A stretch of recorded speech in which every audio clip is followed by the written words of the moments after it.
అందరికీ నమస్కారాలు. ఈరోజు రాష్ట్రంలో ఉండే 5 కోట్ల మంది మీ తెలుగు నేస్తం తెలుగు స్టాప్ యాప్ డౌన్లోడ్ చేసుకోండి. అన్ని వార్తా విశేషాలు సులభంగా ఎప్పటికప్పుడు. ఒకసారి దృష్టి పెట్టవలసిన సమస్య దుర్మార్గుల పాలనలో ఎంత బరిదెగిస్తారో ఇది ఒక ఉదాహరణ. ఒక బాధ, ఆవేదన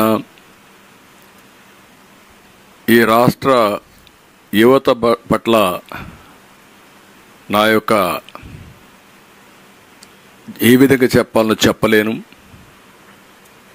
దగా చేయడం అంటామా, దుర్మార్గం చేయడం అంటామా, వాళ్ళ ఆశల్ని చంపేయడం అంటామా, లేకపోతే వాళ్ళ జీవితాలపైన వాళ్ళకి ఆశ లేకుండా చేసుకోవడం అంటామా, అలాంటి దుర్మార్గమైన కార్యక్రమం, క్షమించరాని నేరం. ఈరోజు అలాంటి దుర్మార్గుల్ని ఏం చేసినా తప్పు లేదు. తెలియకుండా చేస్తే తప్పును సరిదిద్దుకోవచ్చు. డెలిబరేట్గా చేసిన క్రూర మృగాల్ని, పిల్లల జీవితాల్ని ఎక్కడికక్కడ గొంతు నమిలేసి, మెడ నమిలేసి చంపేసే క్రూర మృగాల్ని ఏమనాలి నాకైతే అర్థం కావడం లేదు. అమ్మకానికి ఏపీపీఎస్సీ ఉద్యోగాలు, కేంద్రంలో యూపీపీఎస్సీ ఉంటుంది. ఐఏఎస్, ఐపీఎస్ని సెలెక్ట్ చేస్తారు. ఐఆర్ఎస్ లేకపోతే ఇండియన్ ఫారిన్ సర్వీస్, రైల్వే సర్వీస్ని తయారు చేస్తారు. రాష్ట్రాల్లో ఆ తర్వాత వచ్చే ఉద్యోగాలన్నింటికీ రాష్ట్ర సర్వీస్ కమిషన్లు ఉంటాయి. ఆంధ్రప్రదేశ్ స్టేట్లో స్టేట్ సర్వీస్ కమిషన్, తెలంగాణ స్టేట్లో స్టేట్ సర్వీస్ కమిషన్ మారిగా ఉంటాయి. ఇలాంటి కీలకమైనటువంటి ఉద్యోగాలు ఇవి. ఆల్ ఇండియా సర్వీస్ ఎంత ముఖ్యమో స్టేట్ సర్వీసెస్ కూడా అంతే ముఖ్యం. ఈ స్టేట్ సర్వీసెస్లో deputy collector, DSP, commercial taxes, అన్ని డిపార్ట్మెంట్లకు సంబంధించిన కీలకమైన పోస్టులు ఇక్కడ సెలెక్ట్ చేస్తాం. వీళ్ళందరూ నెక్స్ట్ లెవెల్లో ఆల్ ఇండియా సర్వీసెస్ కూడా ఎలిజిబుల్. ఇక్కడ సెలెక్ట్ అయిన డిఎస్పి రేపు ఎస్పీ అవుతాడు. ఇక్కడ సెలెక్ట్ అయిన డిప్యూటీ కలెక్టర్ కలెక్టర్ అవుతాడు. ఇలాంటి అతి కీలకమైన పోస్టుల్ని వీళ్ళే రేపు కమర్షియల్ ట్యాక్స్ డిపార్ట్మెంట్లో రెవెన్యూ కలెక్షన్ చేస్తారు. ఇన్కమ్ ట్యాక్స్ ఆఫీసర్స్ ఎంత ముఖ్యమో కమర్షియల్ ట్యాక్సెస్లో కానీ మున్సిపల్ అడ్మినిస్ట్రేషన్లో కూడా గ్రూప్ 1 సర్వీసెస్ ఉంటాయి, గ్రూప్ 2 సర్వీసెస్ ఉంటాయి. ఇలాంటివన్నీ ఉంటే భారత రాజ్యాంగ ప్రకారం మనకి ఇచ్చిన హక్కు ఇది. నిరుద్యోగ జీవితాల్లో నిరుద్యోగులే కాదు, ఇది ఈరోజు ప్రతి ఒక్కరి ఆశ ప్రజాసేవ. కొంతమంది రాజకీయాల ద్వారా పవిత్రమైన వృత్తిని ఎంపిక చేసుకొని సర్వీస్ చేయాలనుకుంటే ఈరోజు ఐటీలో కోట్ల రూపాయలు ఆదాయం వచ్చినా కాదు, నేను ప్రభుత్వ సేవలు అందించాలని గ్రూప్ 1కి, గ్రూప్ 2కి ఇవన్నీ వస్తారు, అటు కేంద్రానికి ఇటుగానే. నేను చాలామందిని చూశాను. వాళ్ళకొక కళ. ఆ కళ ఏంటంటే నేను సర్వీస్ కమిషన్లో సెలెక్ట్ అయ్యి మెరిట్లో రాష్ట్ర ప్రజలకు పేదరిక నిర్మూలన చేయడానికి నేను ముందుకు రావాలి అనేది వాళ్ళ ఆలోచన. అలాంటిది మీరు చూస్తే ఈరోజు నాటి చైర్మన్ ఆ రోజు చేసిన వాళ్ళందరినీ, ఎప్పుడు కూడా నేను 45 సంవత్సరాల రాజకీయాల్లో ఉన్నా, చైర్మన్ వేసే వ్యక్తిని రాష్ట్రంలో ఉండే వాళ్ళందరినీ ఎతికి నీతి, నిజాయితీ, సమర్థతకు పెద్దపీట వేసి నామినేట్ చేస్తాం. అక్కడ కాంప్రమైజ్ ఉండకూడదు. చైర్మన్ కాంప్రమైజ్ అయితే ఇంక బోర్డు అంతా కూడా సర్వనాశనం అయిపోతుంది. అందుకే మీరు చూస్తే ఆ రోజు ఉదయభాస్కర్ ఎవడో నాకు తెలియదు, మాకుండే ఏజెన్సీస్ ద్వారా ఇన్ఫర్మేషన్ తెప్పించాం, వడగట్టిన తర్వాత బెస్ట్ క్యాండిడేటు, క్యారెక్టర్ ఉండేవాడు, నీతి నిజాయితీ ఉందని అతన్ని పెట్టాం. మెంబర్స్ కూడా అదే మరి సెలెక్ట్ చేసాం. వీళ్ళు వేసిన మెంబర్స్ని మీరు చూస్తే నెక్స్ట్ గౌతమ్ సవాంగ్ డీజీపీని చేశారు. అప్పటికే టెయింటెడ్ క్యారెక్టర్, ఒకప్పుడు మంచోడుగా ఉండొచ్చు. వీళ్ళు మెడ మీద కత్తి పెట్టి సరెండర్ చేసుకుని అన్ని పనులు, తప్పుడు పనులన్నీ చేపించి ఈ వ్యక్తి దగ్గర, నేను ఇక్కడ పోతా ఉంటే రాజధాని ఏరియాకి నా మీద రాళ్లతో చెప్పులతో దాడి చేస్తే కోపంతో వచ్చి వాళ్ళ నిరసన తెలియజేశారు అని చెప్పినట్టు దుర్మార్గుడు ఇతను. ఒక డీజీపీ ఇవ్వాల్సిన స్టేట్మెంట్ అది. అక్కడి నుంచి అన్ని తప్పుడు పనులన్నీ చేపించారు ఇది దగ్గర. తప్పుడు పనులన్నీ చేపించి అక్కడి నుంచి ఉద్యోగాన్ని తీసేసి మళ్ళీ పెద్ద ఎత్తున నేనే స్టేట్మెంట్ ఇస్తే దానిపైన ఈ పోస్ట్ ఇచ్చారు. అంటే రీహాబిలిటేషన్, పునరావాస కేంద్రంగా తయారు చేశారు. అతను అయిన తర్వాత Salam Babu YCP student union state president. బుద్ధి జ్ఞానం ఉందా మీకు? మనుషులా మీరు? మీ పార్టీ ఆఫీస్ ఇది? ఎంత దుర్మార్గం అండి ఇది. ఇతనెవరు? జీవి సుధాకర్ రెడ్డి, వైసీపీ నేత, అనంతపూర్. ఇతను సుధీర్, సీఎం జగన్ తాత రాజారెడ్డి అన్న ప్రభదాస్ రెడ్డి మనవడు. ఇతను సూత్రధారి, కేంద్ర బిందువు, అవినీతి అవకతవకలకు నాందీతనం, చక్రం తిప్పిన వ్యక్తితనం. ఇలాంటి దుర్మార్గమైన నీచమైన కార్యక్రమాలు చేసి ఈ పని చేసి సోనీవుడ్ నూతలపాటి ఎవరో ఒక ఐఏఎస్ ఆఫీసర్ బంధువు సివి శంకర్ రెడ్డి, ఈయనకి చాలా అత్యంత సన్నిహితుడు సెలీనా. ఇలాంటి చెత్త మెంబర్స్ అందరినీ పెట్టి పిల్లల జీవితాలతో ఆడుకున్నారు. తల్లిదండ్రుల కష్టం, తల్లిదండ్రుల ఆశని పూర్తిగా నాశనం చేసే పరిస్థితికి వచ్చారు. ఇప్పుడు చూస్తే ఎంత ఇదంటే 18/31 162 గ్రూప్ 1 ఉద్యోగాలు నోటిఫికేషన్ ఇష్యూ చేశాం. నేను ముఖ్యమంత్రిగా ఉన్నప్పుడు మా గవర్నమెంట్లోనే. ఇందులో 30 డిప్యూటీ కలెక్టర్స్, 28 డిఎస్పీలు.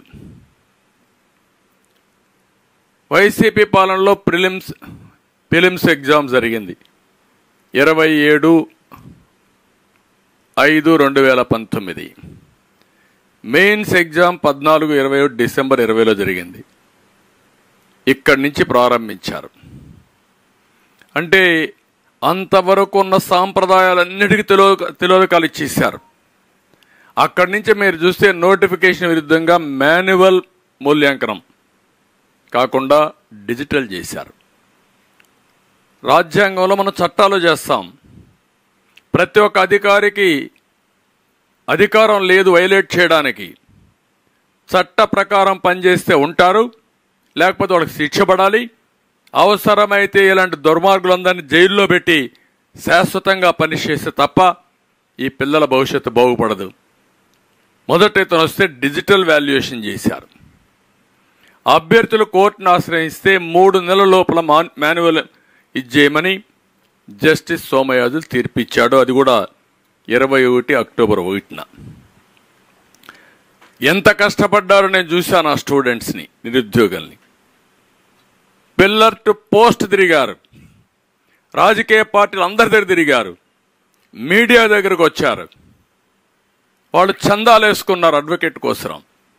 ఎక్కడికక్కడ పోరాడి తీసుకొచ్చారు. అన్యాయం జరిగిపోతా ఉందని పోరాడి తీసుకొచ్చారు. అది అయిన తర్వాత అప్పటి ఏబిపిఎస్సి సెక్రటరీ సీతారామన్ ఇతను ఎంత దారుణంగా ప్రవర్తించాడు. వేధించి వేధించి వేధించి చైర్మన్ ఇంటికి పంపించిన వ్యక్తి ఫస్ట్ ఇతనే. ఈరోజు రేపు ఉంటుందనే ధ్యాస కూడా లేదు వీళ్లకు.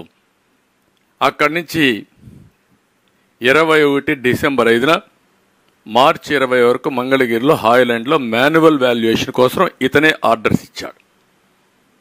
నెక్స్ట్ ఇతను ఆర్డర్స్ ఇచ్చాడు. తర్వాత గౌతమ్ సవాంగ్ వచ్చాడు, విజయభాస్కర్ను పంపించారు.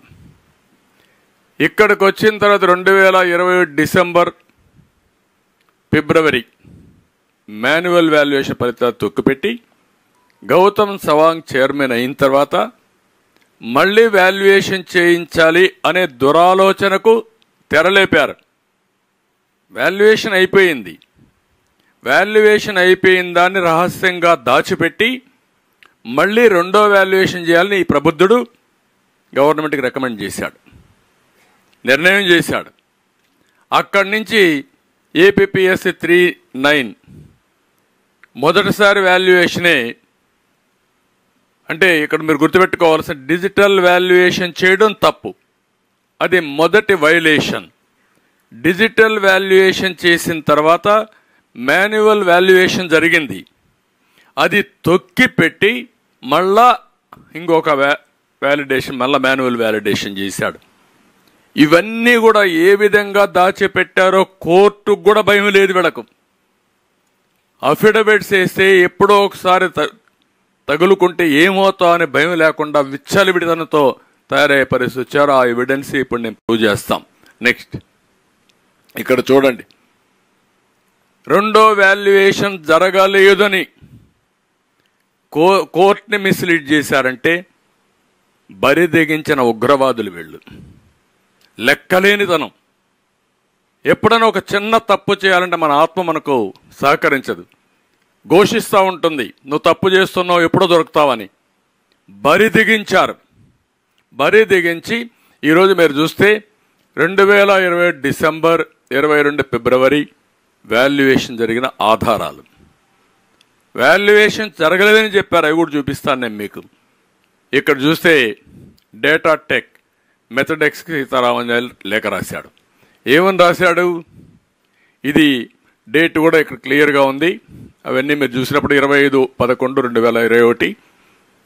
In this regard the commission has decided to entrust the work relating to printing and supply of 3000 control bundle slips as per the design approved at the rates mentioned in your quotation. Applicable taxes will be deducted as per the rules in force in the final bill అని క్లియర్గా, అంటే ఇది evidence కదా రెండోసారి మీరు వాల్యుయేషన్కి ఇచ్చారని. Next, ఇది strong room వద్ద భద్రత ఏర్పాటు చేయాలని గుంటూరు ఎస్పీకి ఇతను ఒక లెటర్ రాశాడు 3/12/2021. ఇక్కడ మీరు చూసే this is to inform that commission has decided to conduct evaluation of Group 1 main examination papers of spot valuation camp from 6/12/21 at Holland NH5 near NRI Hospital, Chenakakani, Guntur district. Since the work is of a highly confidential nature, it is requested that a closed vehicle with police escort to be provided to transport the answer papers from the Commissioner's office on NG Road in Vijayawada to the evaluation camp on 5/12/21 by 11 a.m. Strict monitoring is required to ensure safe transportation of the confidential material. చాలా స్పష్టంగా ఇక్కడ security కోసం letter రాశాడు. Next, హైలాండ్లో manual valuation చేయడానికి వచ్చిన అధికారులకి భోజనం వసతి ఏర్పాటు చేయమని చేసిన దానికి 20 లక్షలు ఆవాస రిసార్ట్కు చెల్లించిన బిల్లులు. ట్రాన్స్పోర్టేషన్కు ఆర్డర్ ఇచ్చాడు, పలాంది ఎక్కడ చేయాలని చెప్పారు, కంపెనీకి చెప్పారు. ఇక్కడికి వస్తే భోజనానికి కూడా డబ్బులు ఖర్చులు ఇచ్చారు. నెక్స్ట్, ఇక్కడ డిసెంబర్ 5 నుంచి ఫిబ్రవరి 26 వరకు స్ట్రాంగ్ రూమ్ వద్ద భద్రతకు కర్నూలు నుండి తీసుకొచ్చిన కానిస్టేబుల్స్ వివరాలు. వీళ్ళందరూ కానిస్టేబుల్స్, వాళ్ళ వివరాలు, వాళ్ళ నెంబర్లు అవన్నీ వీళ్ళందరూ ఆ రోజు ఇక్కడుండి స్ట్రాంగ్ రూమ్ దగ్గర భద్రత ఏర్పాటు చేశారు. ఇక్కడ మీరు చూస్తే వాల్యుయేషన్ పూర్తి చేసి పోస్ట్ వాల్యుయేషన్ పేపర్స్ అనేది దిద్దిన తర్వాత టాలీ షీట్లు తయారు చేయడానికి పోస్ట్ వాల్యుయేషన్ కోసం ఫిబ్రవరి 2/22 డేటా టెక్ మెథడిక్స్కి రామాంజనేయులు ఒక లెటర్ రాశాడు. వాల్యుయేషన్ అయింది. In this connection it is decided to entrust the post examination work, that is scanning, image scanning of all sheets, editing, processing the results, collection of required data from sections concerned for generation of all relevant list etc. to your agency as per rates mentioned in your quotation. Applicable taxes will be deducted as per rules in force in the final bill. Process అంతా క్లియర్గా చేశారు. Next, మీ తెలుగు నేస్తం Telugu stop app download చేసుకోండి. అన్ని వార్తా విశేషాలు సులభంగా ఎప్పటికప్పుడు. దొంగ సాక్షి పేపరే లేదు వీళ్ళకు. తప్పుడు వార్తలు వేయడానికి, ప్రజల్ని మభ్యపెట్టడానికి, రాష్ట్రాన్ని మోసం చేయడానికి, మోసం చేసిన దాన్ని కప్పిపుచ్చుకోవడానికి చేసే తప్పుడు పేపర్ ఇది. ఇక్కడ రాస్తాడు, సొంత పేపర్లు రాసి మొత్తం అయిపోయింది, ఫలితాలు వచ్చేసాయి, అనౌన్స్ చేసేస్తున్నామని చెప్పే పరిస్థితికి వచ్చారు. నెక్స్ట్, ఇక్కడ ఏపీపీఎస్సి మనం గుర్తుపెట్టుకోవాల్సింది, ఫస్ట్ టైం డిజిటల్ ఎవాల్యుయేషన్ చేయడానికి వీలు లేదు, రెండోసారి వాల్యుయేషన్ చేయడానికి వీలు లేదు, 3 సార్లు వాల్యుయేషన్ చేశారు. మొదట మీరు డిజిటల్ చేశారు కాబట్టి తప్పని హైకోర్టు మొట్టికాయలేసి వాతలు పెట్టి ఈ ప్రభుత్వాన్ని మళ్ళీ వాల్యుయేషన్ చేయమన్నారు, మాన్యువల్ వాల్యుయేషన్ చేయమన్నారు. మాన్యువల్ వాల్యుయేషన్ చేయమన్నారు. మాన్యువల్ వాల్యుయేషన్ చేసి దాన్ని తప్పిపెట్టారు. ఎందుకంటే వీళ్ళకి అమ్ముడు పోలేదు, వీళ్ళకి కావాల్సిన మనుషులు రాకపోతే అది కప్పిపుచ్చి అక్కడి నుంచి ఇతను తీర్మానం అయిన తర్వాత తాడేపల్లి కొంపలో తయారు చేసిన లిస్టుకి ఆదేశాలు వచ్చాయి వాళ్ళకు. అంటే పిల్లల పట్ల వాళ్ళ భవిష్యత్తుకు మరణ శాసనాలు అక్కడ తయారు చేశారు ఈ దుర్మార్గులు. లిస్ట్ వస్తే ఈ పెద్ద మనిషి ఆల్ ఇండియా సర్వీస్కి అన్ఫిట్. ఇలాంటి పెద్ద మనిషి దాన్ని అమలు చేసి 3వసారి వాల్యుయేషన్ చేస్తాడు. ఏమనాలండి వీళ్ళని? ఏం చెప్పాలి వీళ్ళకు? రేపనే మాట లేదు. దుర్మార్గుడు ఒక సైకో ఏం చెప్తే చేసేస్తారు. ఆ సైకోని ఎవరు చంపేమని చంపేస్తారు వీళ్ళు. చంపేస్తే ఏమవుతుందో కూడా తెలియదు వీళ్లకు. అలాంటి దుర్మార్గమైన కార్యక్రమం చేసే పరిస్థితికి వచ్చారు. తర్వాత ఇక్కడ కోర్టు న్యాయం జరుగుతుంది. అయితే న్యాయం జరిగే వరకు మనం బతుకుండాలి. చాలామంది చనిపోతారు. ఎందుకు చనిపోతారంటే వీళ్ళు పెట్టే టార్చర్ను తట్టుకోలేక. ఒకవేళ టార్చర్ను తట్టుకున్న కోర్టులకు పోయి ఎక్కడికెక్కడికో పోవాలి, వీళ్ళు సొంత డబ్బులు వేసుకోవాలి. ఇప్పుడు వీళ్ళు ఫైట్ చేసిందంతా సొంత డబ్బులు చందాలు వేసుకొని అడుక్కొని పిల్లల భవిష్యత్తు కోసం పోరాడారు.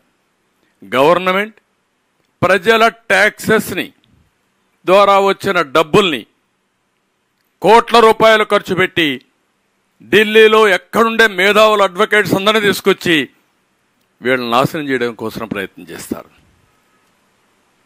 ఈరోజు ఈ రాష్ట్రంలో మీరు చూస్తే హైయెస్ట్ బడ్జెట్ ఖర్చు పెట్టింది అడ్వకేట్స్ కోసం. ఎంత డబ్బులు ఖర్చు పెట్టారంటే 100,000 కోట్ల రూపాయలు ఖర్చు పెట్టి తప్పులను కప్పిపుచ్చుకోవడానికి, ప్రజలను హెరాస్ చేయడానికి, జైల్లో పెట్టడానికి, లేని తప్పులు ఆరోపణలు పెట్టడానికి చేశారు. అందుకే మీరు ఇక్కడ చూస్తే చాలా క్లియర్గా చాలా సమయం అయింది. 5 ఏళ్ళు అయింది జరగడానికి, వీళ్ళకి న్యాయం జరగడానికి.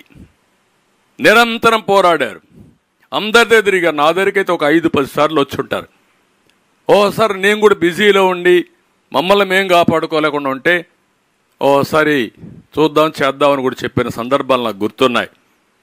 ఇక్కడ మీరు చూస్తే చాలా క్లియర్గా it is specifically submitted that this respondent conducted the evaluation manually as directed by the High Court from 25th March 2022 in a very scientific, careful and in an efficient manner. The whole process was under CCTV surveillance and it was recorded. More than 150 volunteers, examiners were involved in the said process.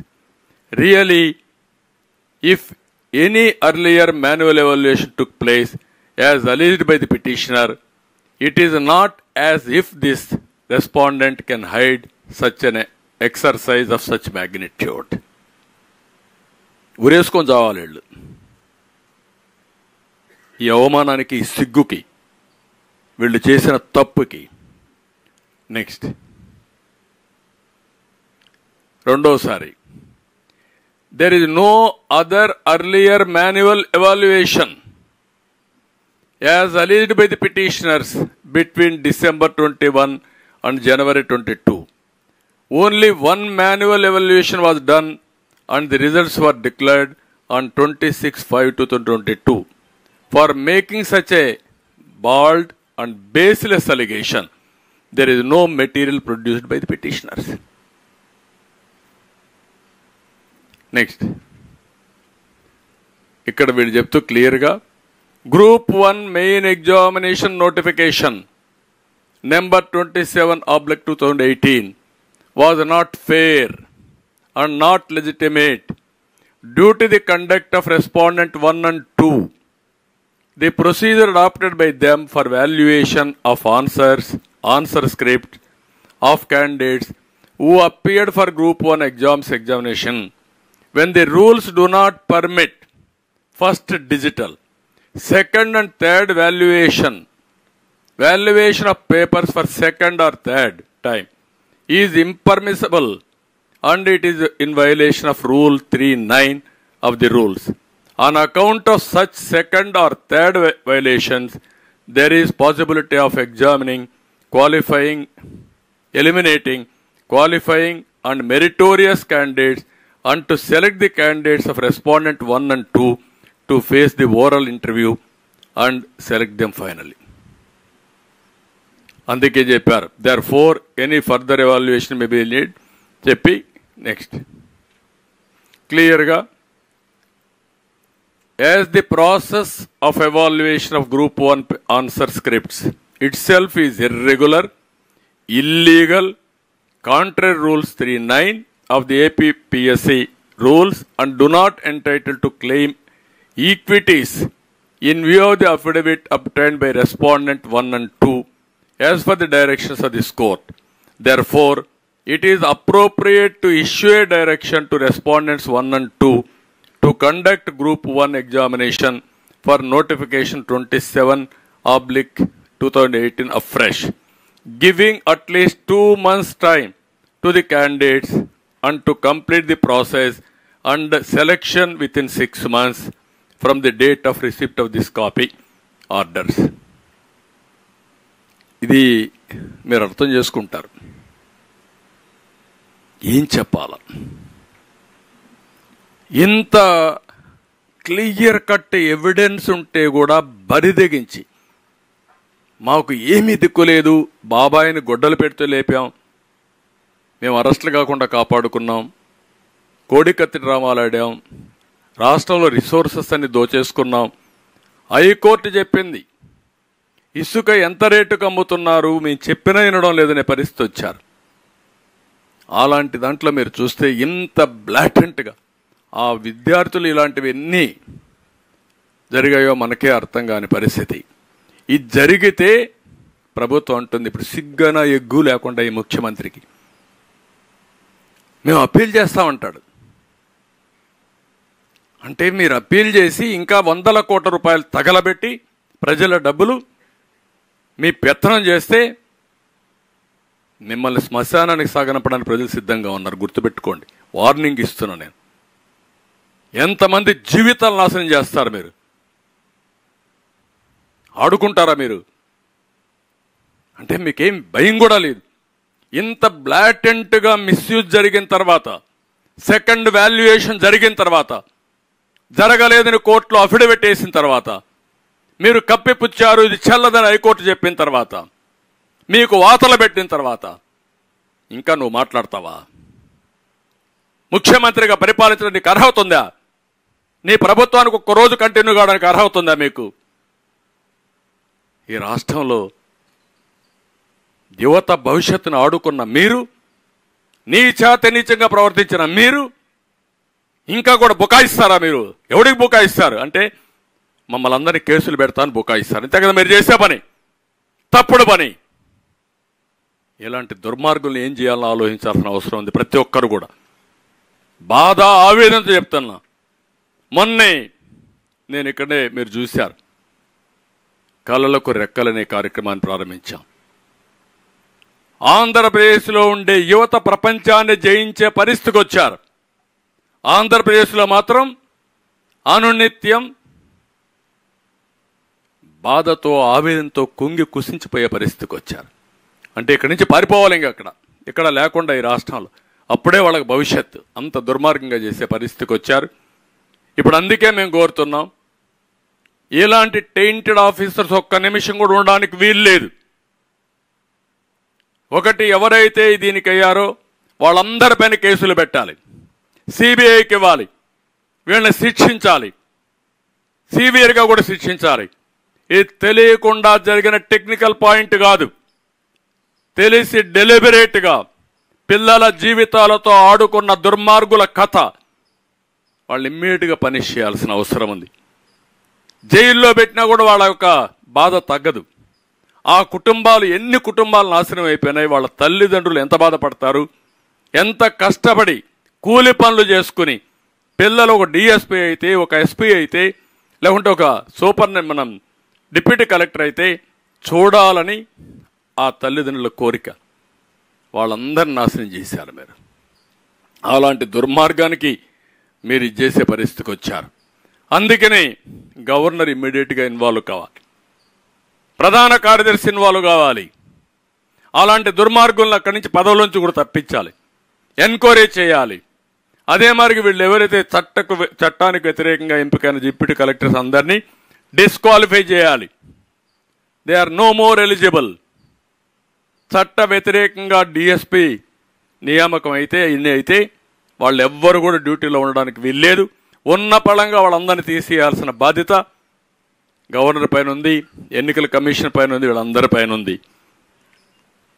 ఈరోజు మీరు చూస్తే 11:30 గంటలకు judgement వచ్చింది, 3:30 గంటలకు copy upload చేశారు. మనకందరికీ ఎప్పుడున్న judgement వస్తే సాయంత్రం కాపీ వస్తుంది, లేకుంటే నెక్స్ట్ డే కూడా వస్తాయి. 12:30కే మేము సుప్రీంకోర్టుకు పోతా ఉన్నారంటే వీళ్ళు డబ్బులు చెడగతారని. అంటే ఏంటి, అక్రమార్కులు ఎంత బరిదెగించిపోయారంటే ఇష్టానుసారంగా తయారయ్యే పరిస్థితులు వచ్చారు.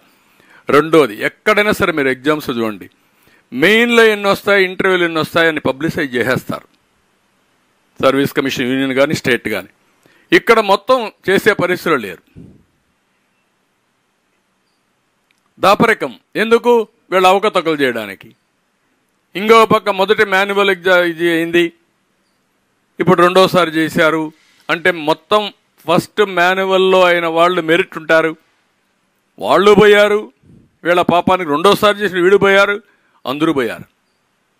మొత్తం చాలా దారుణంగా జరిగింది, చాలా బాధాకరం. నెక్స్ట్, ఇప్పుడు కూడా మీరు చూడండి, తెలుగుదేశం పోలింగ్ కూడా లేదు. నిపుణులు సభ్యులు ఉండేవాడు, నిష్ఠార్థులు అనుభవజ్ఞులు. ఈయన బంధువులు వైసీపీ నేతలు అవినీతులు. పరీక్ష నిర్వహణ ఎవ్రీవేర్ ట్రాన్స్పరెంట్, అక్రమాల పర్వం. ఖాళీలు గుర్తించి ఎప్పటికప్పుడు భర్తీ చేస్తే 3 నెలల తర్వాత, లేకపోతే వీళ్ళ ఇష్ట ప్రకారం ఎన్నికల ముందు చేసే పరిస్థితికి వచ్చారు. మెయిన్స్ ఇంటర్వ్యూ మార్కులు ఎక్కడికక్కడ ప్రకటించాం, ఇక్కడ అభ్యర్థులు కోరినా ఇవ్వలేదు. అదే మరి 5 ఏళ్లలో ఒక్క ఆరోపణ రాదు. 5 ఏళ్లు కాదు, 22 సంవత్సరాలు తెలుగుదేశం పార్టీ హయాంలో సర్వీస్ కమిషన్లో ఎక్కడ కూడా ఒక్క ఆరోపణ లేకుండా ఒక పద్ధతి ప్రకారం రిక్రూట్ చేసిన పార్టీ తెలుగుదేశం పార్టీ. ఈయన పెద్ద ఎత్తున అక్రమాలు, నిరుద్యోగులకు ప్రభుత్వంపై పూర్తిగా నమ్మకం పోయే పరిస్థితి. ఈరోజు చూస్తూ ఉంటే ఎక్కడికక్కడ ప్రభుత్వం ఇష్టానుసారం, ఒకప్పుడు ఏది జరిగినా ట్రాన్స్పరెంట్గా, నాకు బాగా జ్ఞాపకం, టీచర్ ఉద్యోగాలు కూడా నేను చాలా ట్రాన్స్పరెంట్గా చేశాను. ఎందుకంటే ఎక్కడైనా సరే కొంతమంది కావాలని మార్కులు వేసుకుంటే నష్టపోతారనే ఉద్దేశంతో ఇవన్నీ కూడా చాలా ఉద్యోగాల్ని గ్రూప్ 1 సర్వీస్ కానీ, గ్రూప్ 2 కానీ, ఇంకా మిగిలిన ఉద్యోగాలు కూడా సర్వీస్ కమిషన్కి అప్పచెప్పాం. సర్వీస్ కమిషన్ అంటే పారదర్శకంగా చేస్తుంది, నీతి నిజాయితీ చేస్తుంది, అవకతవకలు ఉండవు, వాళ్ళకంతా ఎక్స్పర్టైజ్ ఉందనే ఉద్దేశంతో అప్పచెప్తే వీళ్ళు ఇష్ట ప్రకారం చేసే పరిస్థితికి వచ్చారు. ఇప్పుడు నేను ఒకటి అడుగుతున్నా, ఈ ఇద్దరు గ్రేట్ పీపుల్ ఏం చేయాలి? వీళ్ళని రాష్ట్ర ప్రజానీకం మీరే నిర్ణయించుకోవాలి. ఈయన ఇప్పుడంతా ఇంటెలిజెన్స్, ఎవరిని అరెస్ట్ చేయాలి, ఎవడి మీద కక్ష తెచ్చుకోవాలి, ఎక్కడ తప్పుడు పనులు చేయాలి, ఇదే పని ఇతనికి. ఈ ది కల్ప్రిట్ ఇన్ దిస్. కాదని చెప్పగలుగుతామని అడుగుతాను నేను. అక్కడి నుంచి ఇంటెలిజెన్స్కి వచ్చావు కదా, నీకు తెలుసు కదా, తెలిసి నువ్వే లిస్ట్ తయారు చేసి పంపించావు. మళ్ళా ఎవడికి ఉద్యోగాలు ఇవ్వాలని తాడేపల్లి కొంపలో కూర్చొని ఇష్టానుసారంగా చేసి, వీళ్ళ ఇష్ట ప్రకారం చేసి, మొత్తం దాచిపెట్టి తప్పుడు అఫిడవిట్లేసి ఇష్టానుసారంగా బిహేవ్ చేసే పరిస్థితికి వచ్చారు వీళ్ళు. They are unfit to be IPS. ఐపీఎస్ని కూడా వీళ్ళకి తీసేయాలి. అలాంటి దుర్మార్గుల్ని, ప్రజా జీవితాలతో ఆడుకునే వ్యక్తుల్ని పనిష్ చేయాల్సిన బాధ్యత ఉంది. ఇది పనిష్ చేయాల్సిన కూడా డిమాండ్ చేస్తున్నా. ఇది సరే, ఇంకా మీరు అన్నీ చూశారు. జాబ్ క్యాలెండర్, మెగా డిఎస్సి, ఏదీ లేదు. ఈరోజు ఉండే ఉద్యోగాలు కూడా ఇచ్చినట్టు ఇచ్చి అమ్ముకొని డబ్బులు చేసుకునే దీనికి పోయారు. ఒక 150 కోట్లు 200 కోట్లకో అవినీతికి పాల్పడి పిల్లల జీవితాలను సర్వనాశనం చేసే పరిస్థితికి వచ్చారు. ఇది బాధాకరం, హృదయ విదారకం, గుండె తరుక్కుపోతుంది. ఈ దుర్మార్గుల యొక్క కార్యక్రమాలు చూస్తే, వీళ్ళ లీలలు చూస్తే. ఆ సైకో జగన్కి అర్థం కాదు, కానీ మీకైనా అర్థం కావాలా. ఈ ఆవేదన, బాధ, తపన ఎవడో తీర్చలేంది. ఆ విషయం గుర్తుపెట్టుకోవాల్సిందిగా నేను కోరుతూ ఇప్పుడు చెప్పాలా. ఈ జగన్, సజ్జల, గౌతమ్, సీతారామంజనేయులు, ఆయన పేషీలు ఇంకొక అన్నాడు ధనంజయ రెడ్డి, ఆయన ఒక పెద్ద హీరో. అక్కడ మొత్తం రాజకీయం, సెటిల్మెంట్లు, అదే మరిగా మళ్ళీ రాజీలు. ఆయన ఏంటి రాజకీయం అంటే? మీరు రాజకీయం చేస్తున్నారు, మీరు సెటిల్మెంట్లు చేస్తున్నారు, మీరు రౌడీజాలు చేస్తున్నారు అంటే రేపు అనేది లేకుండా ఇష్టానుసారంగా చేసే పరిస్థితి. ఎలాంటి వాళ్ళు ఉండడమే ఈ రాష్ట్రానికి పట్టిన దుర్గతి. బాధాకరం, విచారకరం. అందుకే చెప్తున్నా, మేలుకోమంటున్న యువతని, ఇది మీకు జరిగిన అన్యాయమే కాదు, రాష్ట్రానికి జరిగిన అన్యాయం.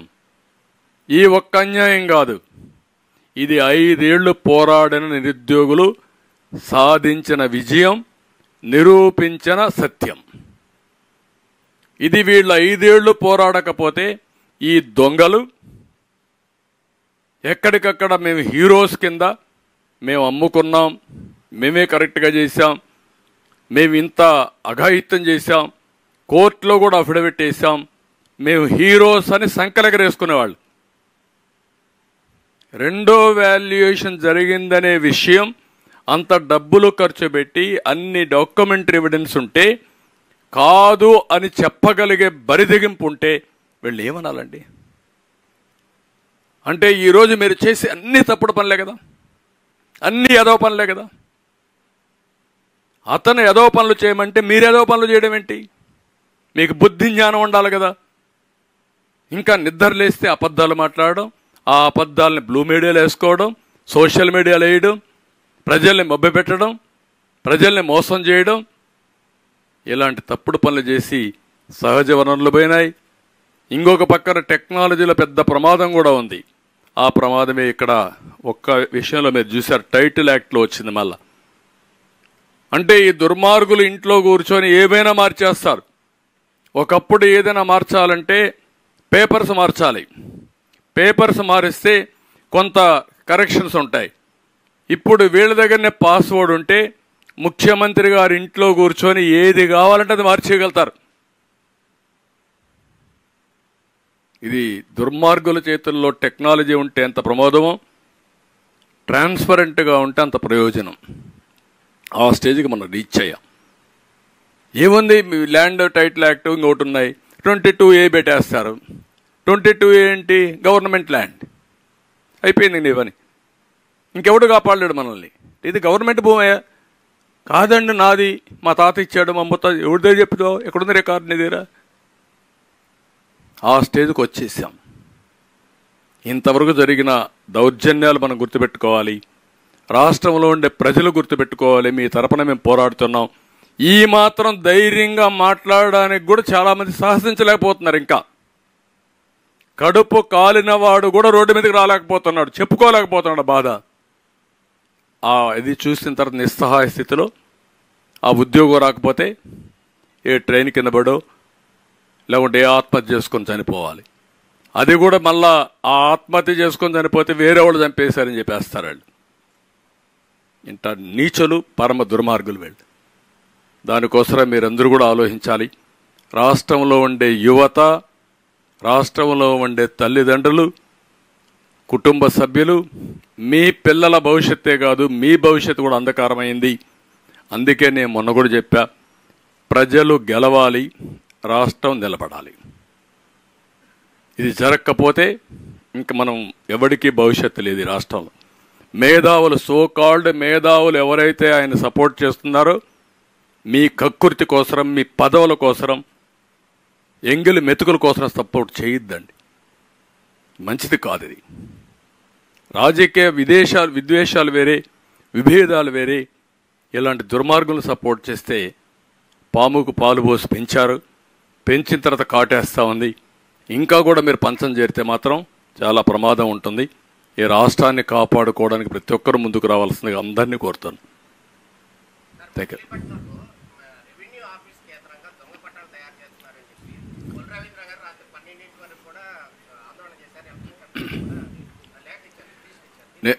నేనేమంటానంటే, ఒకటి కాదు, చిత్ర విచిత్రమైన లీలలు జరుగుతున్నాయి. దొంగ పట్టాలు తయారు చేస్తారు, దొంగ రికార్డులు తయారు చేస్తారు, ఉన్న ఆస్తులు లేవని చూపిస్తారు, లేని ఆస్తులు వచ్చినట్టు చూపిస్తారు. దానికి మళ్ళా అబద్ధాలు బొంకి వేరే వాళ్ళ మీద నెపాలు పెడతారు, వాళ్ళని అరెస్ట్ చేస్తారు. అవే జరగబోతున్నాయి. నిన్న కూడా నేను చూస్తున్నా. ఈరోజు వివేకానందుడి భార్య సౌభాగ్యం ఒక విషయం అడిగింది. మానవత్వం ఉండే మనందరం ఆలోచించుకోవాలి. ఇంట్లో దొంగల్ని మేము, అంతకొల్ని మేము గుర్తించలేకపోయాం. ఆ రోజు నేను బాధల్లో ఉన్నా. జగన్మోహన్ రెడ్డి ఉదయం రావాల్సిన వ్యక్తి సాయంత్రం వచ్చాడు, నేను గుర్తించలేకపోయాను. ఉదయం ఆయన ఎలక్షన్ సీజన్, హెలికాప్టర్లు ఉన్నాయి, ఫ్లైట్లు ఉన్నాయి. హెలికాప్టర్ ఎక్కితే నేరుగా కడపలో దిగచ్చు, గంటలో బాబాయ్ హత్య జరుగుంటే జన అనేది అక్కడ పోవచ్చు. ఉదయం నుంచి రాకుండా సాయంత్రం రోడ్ జర్నీలో వచ్చాడు. వచ్చిన తర్వాత నాటకాలన్నీ, ముందు గుండెపోటు అవన్నీ మార్చేసి చెప్పేశారు. తర్వాత ఆవిడ చెప్పింది క్లియర్గా, ఎప్పుడైతే మేము కోర్టుకు పోవాలి, మనం సిబిఐ వేయాలి అని మేము అడిగిన తర్వాత వద్దని నివారించాడు. అప్పుడు మా అనుమానం బలపడింది. ఇప్పుడు నాకు ఇది లేదు. భాస్కర్ రెడ్డిని, అవినాష్ రెడ్డిని కావాలని డెలిబరేట్గా కాపాడుకున్నారు. ఇందులో జగన్మోహన్ రెడ్డి, భారతిరెడ్డి, భాస్కర్ రెడ్డి, అవినాష్ రెడ్డి రోల్ ఉంది. కాబట్టి ఆ పార్టీకి ఓటేయద్దండి. ఇప్పుడు నేను పోరాడుతూ ఉంటే న్యాయం కోసం నా అల్లుడి పైన, నా కూతురు పైన కేసులు పెట్టి వేధిస్తున్నారు. ఈయనకేముంది బాధ? 100 అడ్వకేట్స్ ఉన్నారు. సిబిఐ మార్నింగ్ ఒక కేసు, సాయంత్రం ఒక కేసు, లాలూచీలు, ఉద్యోగాలు, డబ్బులు ఇవన్నీ ఇస్తాడు. ఆ ఫ్యామిలీ సొంత డబ్బులు పెట్టుకొని వ్యాజ్యం చేయాలి. Is it possible? మానవత్వం ఉండే ప్రతి ఒక్కడు ఆలోచించాలి ఈ విషయాన్ని. సొంత భార్య రోడ్డెక్కి ఘోషిస్తూ ఉంటే, ఒక బాబాయికి ఇలాంటి జరిగితే సమాధానం చెప్పవలసిన బాధ్యత లేదా? ఇక్కడ నేను అడిగాను, సమాధానం చెప్తాడా వచ్చి? సమాధానం చెప్పినటువంటి అబద్ధాల కోరిని మనం నమ్మాలనా? ధైర్యం ఉంటే చెప్పాలి కదా, ఇది జరిగిందని చెప్పాలి కదా, కాదు ఇది జరగలేదని చెప్పాలి కదా. నా ఆఫీసర్, బ్రహ్మాండమైన ఆఫీసర్స్ని చెప్పాలి కదా. నువ్వు చెప్పండి, మీ ముగ్గురు వచ్చి. ది గ్రేట్ గౌతమ్ సవాంగ్ చెప్పు, సీతారామాంజనేయులు చెప్పు, ముఖ్యమంత్రి నువ్వు సమాధానం చెప్పు. నువ్వు చెప్పలేకపోతే నేను మనిషి ఉన్నాడు కదా సజ్జల, నోటుకోచోటు వాగుతున్నాడు, లేకపోతే ధనంజయ రెడ్డి ఉన్నాడు, రమ్మనండి. Answer all these things. నీ అట్రాసిటీస్ ఇంకా జరగవు. ఆ విధంగా అడ్డుకుంటున్నామని మా మీద దాడులా, మా మీద నీచాతి నీచమైన ఆరోపణలు పెడతారా సోషల్ మీడియాలో? 5 రోజుల నుంచి వస్తున్నాయి. ఎవరైనా ఒక్కరొచ్చి మీరు చెప్పగలిగారా అని నేను సమాధానం అడుగుతున్నా, నిలదీస్తున్నా. ఏదో మేము పొత్తులు పెట్టుకుంటే దానికేదో అంకలు, లేకుంటే మేమేదో ఒకడు ఎవరో బాధపడితే దానికి పెద్ద అంకలు. దీనికి సమాధానం చెప్పి ఎన్నికల ముందు. Otherwise you don't have any right to ask vote. ఈ విషయాలు గుర్తుపెట్టుకోవాలి. ఇలాంటి వ్యక్తులు డెమోక్రసీలో పనికిరాని వ్యక్తులు. Not only democracy, even a సమాజంలో ఉండవలసిన వ్యక్తులు కాదు వీళ్ళు. వింత జంతువులు కూడా నేను, అది ఏమనాలి నాకైతే అర్థం కాదు అలాంటి దుర్మార్గులు.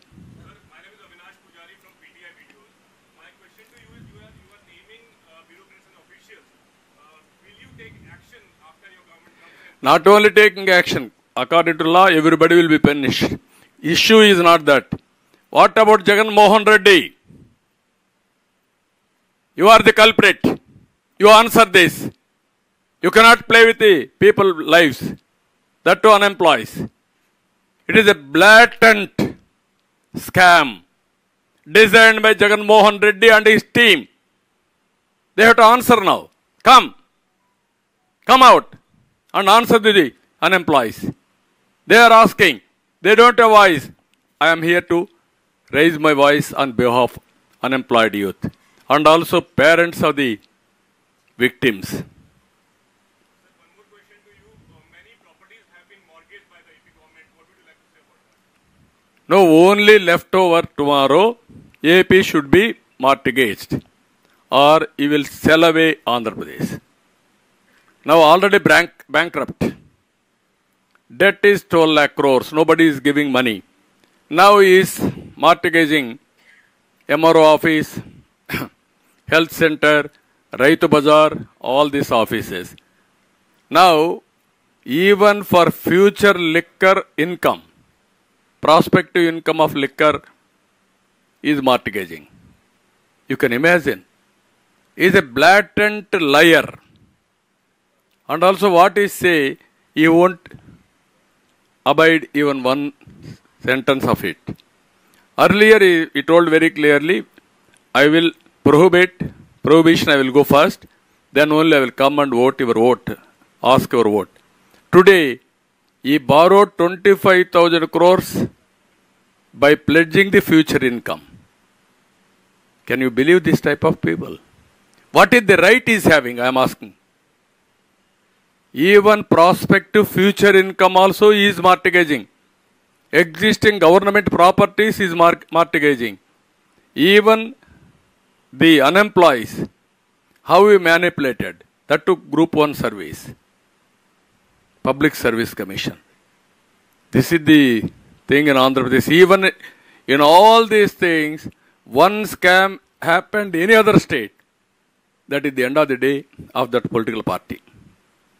Here, thousands of scams. Every scheme is designed only for scam. తెలంగాణలో ఫోన్ ట్యాపింగ్ వ్యవహారం జరిగింది. ప్రణీత్ రావును అరెస్ట్ చేశారు కదా. గతంలో కూడా మన రాష్ట్రంలో కూడా ఇక్కడ కూడా ఫోన్ ట్యాపింగ్ జరిగింది. గతంలో కూడా ఇప్పుడు కూడా జరుగుతూనే ఉన్నాయి. విచారణ కోరే అవకాశం ఉంది. డెఫినెట్గా అడుగుతాం కానీ ఇప్పుడు కూడా మీ ఫోన్ నా ఫోన్ సేఫ్ అని మీరు అనుకుంటున్నారా? దుర్మార్గులు ఎన్ని చేస్తున్నారో అన్ని చేస్తున్నారు. మనం అందరం ఎంత భయంగా బతుకుతున్నాం ఇక్కడ ఈ స్టేట్లో.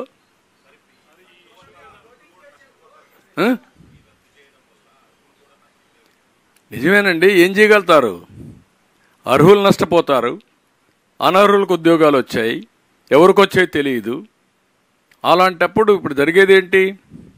కాదు అంటే దుర్మార్గులకు మనం పట్టం కట్టేట అవుతుంది, వీళ్ళ ఆటలు సాగించేట అవుతుంది. నేనేమంటానంటే దీనికి పరిష్కార మార్గం ఏంటి? ఒకటే కదా, ఎవరైతే ఇలాంటి తప్పుడు పనులు చేశారో అలాంటి తప్పుడు పనులు మళ్ళా జరగకుండా ఉండాలంటే శాశ్వతంగా శిక్షించాలి. Punish them. How to punish? ఒకటి చట్టపరంగా పనిష్ చేయడం, రెండు రాజకీయ పరంగా పాతి పెట్టడం. మామూలుగా పాతి పెట్టడం కాదు, పాతి పెట్టి కాంక్రీట్ వేసి మళ్ళీ బయట రాకుండా చేయాల్సిన బాధ్యత ప్రతి ఒక్కరి పైన ఉంది. ఏదో నా వరకు నేనేదో పదవి కోసమో పవన్ కళ్యాణ్ కోసమో బీజేపీ కోసమో మేము అడగడం లేదు. ఈరోజు జరిగే అవకతవకలు మీరు చూస్తే ఇంకా కూడా చెప్తున్నా, సిగ్గు కూడా లేకుండా వాలంటీర్స్ పంపించి మేము అది ఇస్తాం ఇది ఇస్తాం వాళ్లకు బ్రైబింగ్ చేసే పరిస్థితికి వస్తున్నారు. వాళ్ళకు కూడా చెప్పాం, ఇంటర్ఫియర్ కావద్దన్నాం. ఈరోజు రేపు ఎలక్షన్ నోటిఫికేషన్ వస్తుంది, అక్కడికైనా వీళ్ళ ఆగడాలన్నీ ఆగతాయని చెప్పి అనుకుంటున్నాం. కాకపోతే విల్ ఫేస్ ఇట్.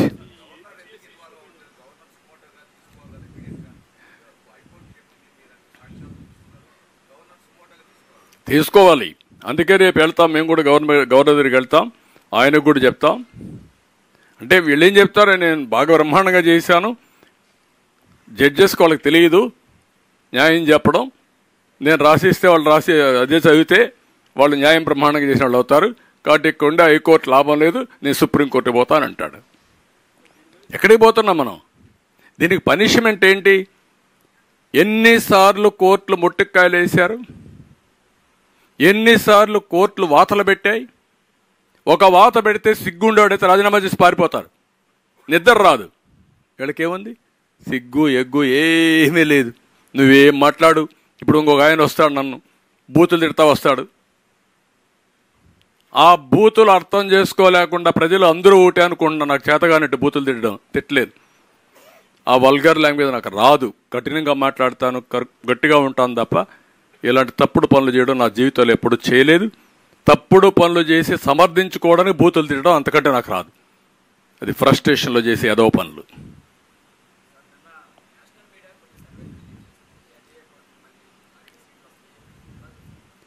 ఒక్క సీటు కూడా వేయాలంటే ఈ వైఎస్ఆర్ కాంగ్రెస్కి ఒక్క సీట్ జగన్మోహన్ రెడ్డి గెలవాలనా? మీ పిన్నమ్మ తాలిబొట్టు తెంచేసి బాబాయిని గొడ్డులు వేటుకు ఇచ్చేసి 5 ఏళ్ళు అయితే దిక్కు లేకపోతే నీ కోట వేయాలని అడుగుతాను. ఎందుకు వేయాలి? పులివెందులాళ్ళు వేస్తే దానికంటే శాపం ఏముందండి? దానికంటే సాడ్ న్యూస్ ఏముందండి? I'm asking straight question.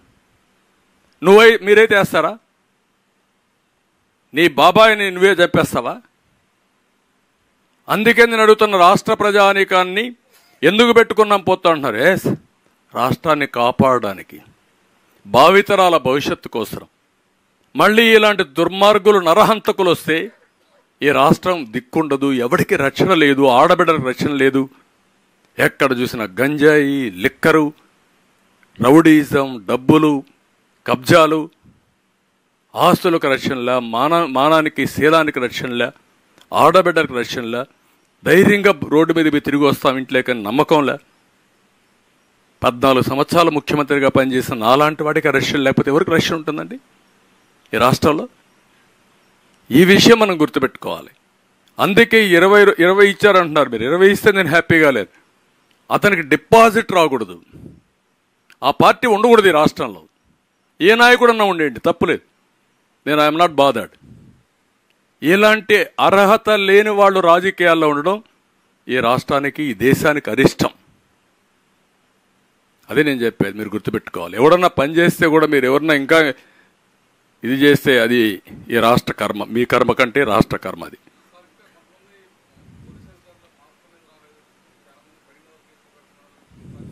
అందుకే నేను చెప్తున్నాను, ఈరోజు రేపో నోటిఫికేషన్ వస్తుంది. అందరూ కూడా ఎలక్షన్ కమిషన్ కింద పనిచేయాల్సింది, రాక్షసుడి కింద కాదు. ఈ సైకో కింద కాదు. ఆ సైకో పని నిద్ర లేస్తే కేసు పెట్టే వరకు వెనకబడి ఆ కేసులు పెట్టిన తర్వాత ఎఫ్ఐఆర్లు పంపిస్తే ఆనందపడుతున్నాడు. దానికి భయపడి ఇంకా అక్కడక్కడ తప్పుడు పనులు చేస్తున్నారు. మంచిది కాదు మీకు అది. నేను చాలా స్పష్టంగా ఉన్నా. అన్ని సమీక్షలు చేస్తాను. ఇప్పుడు చేసే కేసులపైన ఎక్కువ సమీక్షలు చేస్తాం. అంటే మీకు భయం లేకుండా తప్పించుకోకుండా మీరు చేయడం తప్పు. అందుకనే చాలా స్పష్టంగా రేపటి నుంచి మీరు చూస్తారు వీళ్ళు చేసే అవకతవకలన్నిటికీ అడ్డుకట్టేస్తాం. అడ్డుకట్టేయడం కాదు, దీనికి అడ్డుకట్టేయడానికి ప్రజలే ముందుకు రావాలి. నేను ఐఎమ్ అప్పీలింగ్ ఆల్ పీపుల్, బాధితులే క్యాంపెయినర్స్గా తయారు కావాలి. భావితరాల భవిష్యత్తుకు రక్షణ కల్పించే బాధ్యత మీరు ఒక రక్షకులుగా తయారు కావాలి. అది ప్రారంభమైంది తప్ప ఏం కాదు. నేను ఎన్ని మాట్లాడినా మీరు అనుకోవచ్చు నాకేదో కోపం. ఏం కోపం అంటే నాకు ఎన్నిసార్లు పొజిషన్ చూడాల నేను? ఎప్పుడూ ఇంత నాకు ఆవేశం లేదే.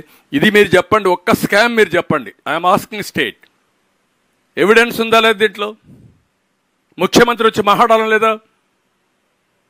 మీరు సిగ్గుంటే ఒకటి అడుగుతారా? ఇంకా what is the right you are having? Okay,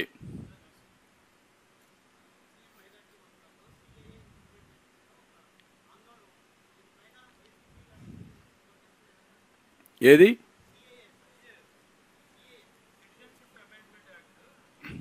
అది ఆ రాష్ట్రాలకే కదా, ఇక్కడికి కాదు కదా.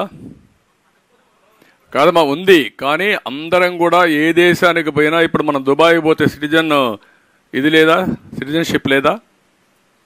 మనం ఆలోచించండి. ఎప్పుడో ఒకసారి ఇవన్నీ కూడా ప్యూరిఫై చేసుకోవాలి కదా. నువ్వు అమెరికాకు పోతే నువ్వు ఉంటావా? తెలుగు వాళ్ళంతా అమెరికాకి వెళ్ళారు. తెలుగు వాళ్ళు ఎన్ని దేశాలకు వెళ్ళారు? అక్కడ సిటిజన్షిప్ లేదా? ఏ దేశం అని పాస్పోర్ట్లు లేవా? మరి ఎట్లా? ఇవన్నీ రాజకీయం చేస్తే రాజకీయం. దాంట్లో అభద్రతాభావం ఎవరుకుంటుంది? ఎవరన్నా దొంగతనంగా వచ్చిన వాళ్ళకు ఉంటుంది. వాళ్ళు రావచ్చు, యాంటీ సోషల్ మెంటర్ కూడా రావచ్చు ఇక్కడికి. కొన్ని స్పష్టంగా మన ఉద్యోగాలు 4%, yes they are deserving, will protect. There is no second thought. ఎందుకు? ఈరోజు ముస్లిమ్స్లో కూడా పేదరికం ఎక్కువ ఉంది. ఆర్థికంగా, సామాజికంగా, రాజకీయంగా వెనకబడి ఉన్నారు. వాళ్ళకి చేయూత ఇవ్వడం మన బాధ్యత, అది ఇస్తాం. కానీ సిటిజన్షిప్ ఎవరైనా వస్తాం, ఎక్కడైనా ఉంటాం అంటే రేపు రాబోయే రోజుల్లో దేశం సెక్యూరిటీ ఏమవుతుంది? నేను పోయేసి ఒక్కరోజు నేను సింగపూర్లో ఉంటానా నాకు సిటిజన్షిప్ పాస్పోర్ట్ లేకుండా? మీరు చెప్పండి నాకు. మీరుంటారా ఎక్కడన్నా ప్రపంచంలో? పోనీ ముస్లిం కంట్రీస్లో మనం ఉంటామా?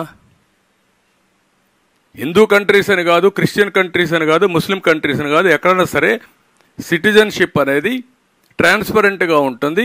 ఎవరన్నా మైగ్రేట్స్ వెళ్తాం, ఇమిగ్రేట్స్ ఉంటాం, కొన్ని రోజులు పాస్పోర్ట్ ఉంటుంది. అవసరమైతే అక్కడ సిటిజన్షిప్కి ఆ దేశంలో రూల్స్ ప్రకారం అప్లై చేసుకుంటాం, విల్ గెట్ ఇట్. అంతే కదా. అమెరికాలో కూడా గ్రీన్ కార్డు ఇస్తున్నారు, వాళ్ళు అబ్జర్వ్ చేసుకుంటున్నారు, అక్కడే సెటిల్ అవుతున్నారు. ఇవన్నీ ప్రాసెస్లో ఉంటాయి. దాన్ని కావాలని కొంతమంది రాజకీయం చేయడం కూడా కరెక్ట్ కాదు. ఎవరైనా దేశం కోసం ఆలోచించే ఏ వ్యక్తి అయినా సరే కొన్ని ఆమోదించాలి. రాజకీయాలకు అతీతంగా ముందుకు పోవాలి. మనకు కూడా కొంత క్రమశిక్షణ ఉండాలి. పవన్ కళ్యాణ్ గారు ఎమ్మెల్యేగానే పోటీ చేస్తానంటారు, ఎంపీగా చేయలేరంటారు. తప్పే ఉంది అట్లా. మేము కూర్చో మాట్లాడుకుంటాం. మేము మా పార్ట్నర్స్లో, అలయన్స్ పార్ట్నర్స్లో ఎక్కడైనా చిన్న ప్రాబ్లమ్స్ వచ్చినా కూడా సార్ట్అవుట్ చేసుకుంటాం. రెండోది, ఒకటే, నేను మా నాయకుల్ని, మా కార్యకర్తల్ని, 3 పార్టీల నాయకుల్ని, కార్యకర్తలను ఒకటే అపీల్ చేస్తున్నాం. ఈ 3 పార్టీలు కలిసి పోరాడేది రాష్ట్రాన్ని సేవ్ కాపాడుకోవడానికి, ఈ రాష్ట్ర భవిష్యత్తు కోసం చేశాం. అందుకే అందరం కలిసి ఎక్కడికి కూడా ఒక అవగాహన రావాలి. సీట్లు రాని వాళ్ళు మా పార్టీలో కూడా కొంతమంది ఉంటారు. ఎన్నో సంవత్సరాలుగా అవస్థలు పడ్డారు, కేసులు పెట్టించుకున్నారు, జైలుకు పోయారు, మళ్ళా వచ్చారు, అన్నీ కూడా ఇబ్బందులు పడ్డారు. కొంత ఆవేదన, కొంత తపన ఇవన్నీ ఉంటాయి. కానీ ఈరోజు మనం గవర్నమెంట్ రావాలి, ఫస్ట్ స్టేట్, ప్రజలు, తర్వాత మనం. అది తప్పదు మనకు. ఆ విషయం గుర్తుపెట్టుకోవాలి.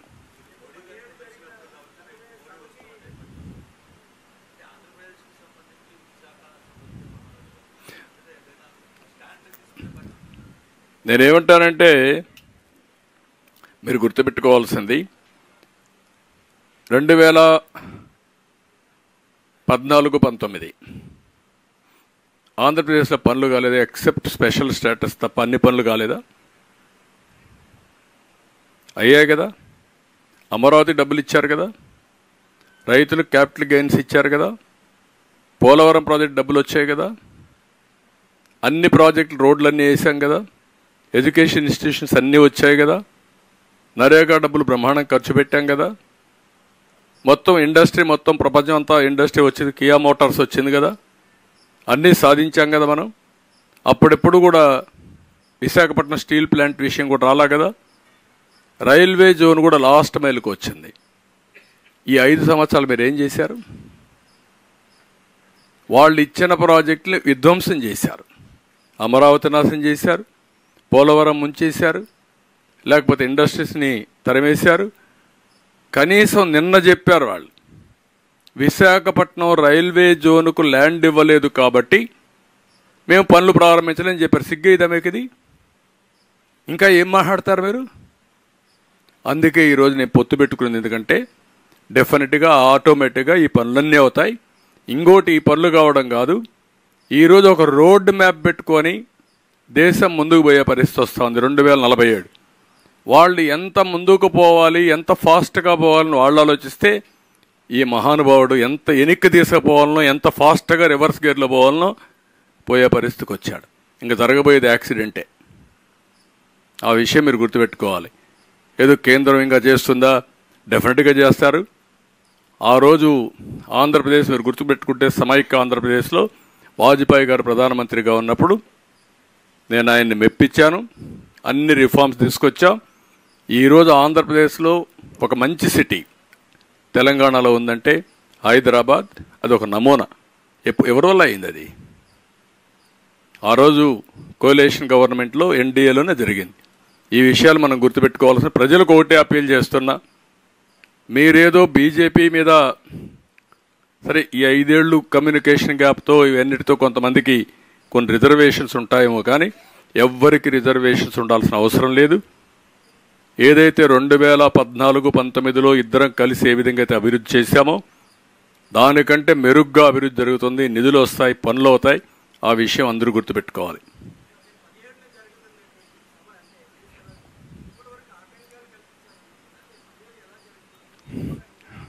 ఇప్పుడు బస్సులు కూడా ఇస్తున్నారు, డిపోల నుంచి వాళ్లే ఫోన్లు చేస్తున్నారు. అంటే వాళ్ళకు కూడా అర్థమైపోయింది వీళ్ళు పోతున్నారని. ఇప్పుడు నేషనల్ లెవెల్లో సర్వేలు కూడా చూశారు. ఇప్పుడు మీరు గుర్తుపెట్టుకోవాల్సింది, కొద్దిగా భయం నిన్నటి వరకు ఉంది. భయపడి కొంతమంది కేసులు పెడతారని ముందుకు రావడం లేదు. కొంతమంది రేషన్ కార్డులు లేకుంటే పెన్షన్లు తీసేస్తారని కొంతమంది మాట్లాడడం లేదు. ఇప్పుడు నేను అప్పీల్ చేస్తాను, అందరినీ స్వేచ్ఛగా మాట్లాడండి, ఓపెన్గా చెప్పండి, ఒకరికి చెప్పండి, ఒకరు 10 మందికి చెప్పండి, రోడ్డు మీదకి రండి, మీ భవిష్యత్తు కాపాడుకోండి. మీ భవిష్యత్తుకు గ్యారంటీ మాది. ఓకే, మీకేమైనా డౌట్ ఉన్నాయంగా? మీరు కూడా పనిచేయండి, మీ పిల్లలకు ఉద్యోగాలు కావాలంటే.